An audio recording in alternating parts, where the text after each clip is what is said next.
Part 4. The Unraveling. By the time spring arrived, Maya had prepared everything. The new apartment was leased, keys tucked safely in her purse. Boxes of her belongings were quietly stored at Lila's place, ferried over piece by piece under the guise of decluttering.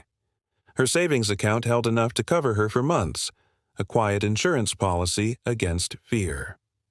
All that remained was the leaving itself, but Maya wasn't going to vanish silently. Silence had been her weapon, yes, but now it was time for the strike.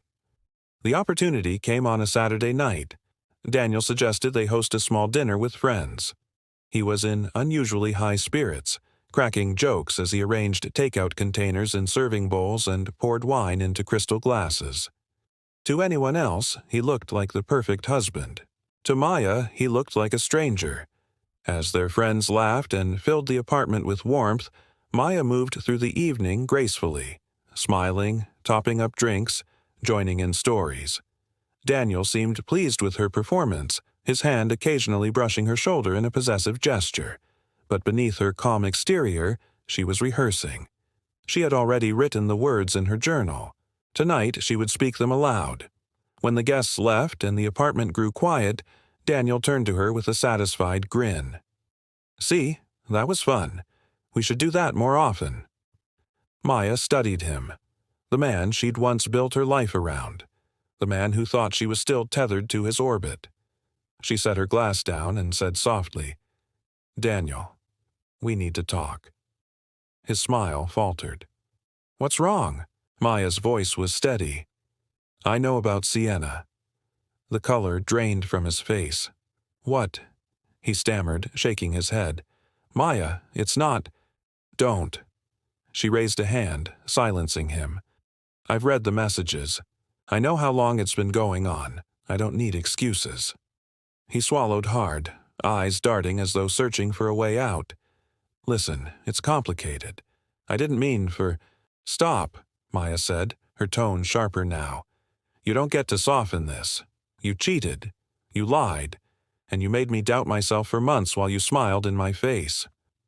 For the first time in their marriage, Daniel had no mask to hide behind. His mouth opened and closed, but no words came. Maya stood, her movements deliberate, and walked to the bedroom. She returned with a small suitcase she had packed earlier, setting it by the door. Daniel blinked at it. "You're leaving?" "Yes." Her voice was calm, almost gentle. "I should have left the first night I realized who you really were, but I stayed. I gave you time, and in that silence I found something I hadn't felt in years." "What's that?" His voice cracked, desperation bleeding through. "Strength." Daniel stepped forward quickly, panic replacing his earlier arrogance. "Maya, wait, we can fix this. I'll end it with her. It didn't mean anything, I swear." Maya tilted her head, studying him like he was a puzzle she'd already solved. "It meant enough that you risked everything for it, and it meant enough that you kept choosing her, over and over, while I was here, waiting for you to notice I was drowning." His face crumpled, but she didn't flinch. "You don't get to keep me as your safety net," she continued. "Not anymore. You lost that when you chose her." The silence stretched. Daniel's chest rose and fell rapidly, his eyes wide, almost pleading. "Please," he whispered. "Don't do this. You can't just walk away." But Maya smiled faintly, a smile not of cruelty but of freedom. "That's the thing, Daniel. I can. And I already have." She picked up the suitcase, slipped her coat over her shoulders, and walked to the door. For a moment she hesitated, just long enough to look back. Daniel stood frozen, eyes glossy, shoulders hunched as though the weight of his choices had finally settled on him. It was the first time she'd ever seen him look truly small. Maya met his gaze one final time and said, "My absence will break you more than my anger ever could." Then she stepped into the hallway, closing the door behind her with a soft, final click. As she walked toward the elevator, suitcase wheels humming against the floor, Maya felt something she hadn't felt in months, maybe years. Peace.